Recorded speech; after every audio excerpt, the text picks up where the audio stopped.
Yung 2022, ang net worth daw po ng Saldico ay 236.7 million. Noong 2025, base doon sa report na yan na nagsisirculate, 1.51 billion na ang net worth. Sa 3 taon, umangat po ng 637% increase yung net worth ng Congressman Saldico. Isa pang personalidad, hindi rin pwedeng palagpasin. Yung Speaker ng House of Representatives, si Martin Romualdez, noong 2025, ang declared di umano ay 315 million. Itong noong 2022, ay 315 million ang net worth.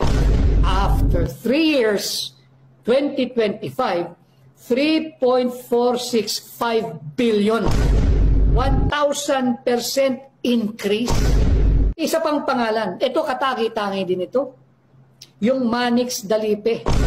2022, 203.7 million. After 3 years, from 2022 to 2025, yung 203.7 million, naging 1.49 billion ang kanyang net worth.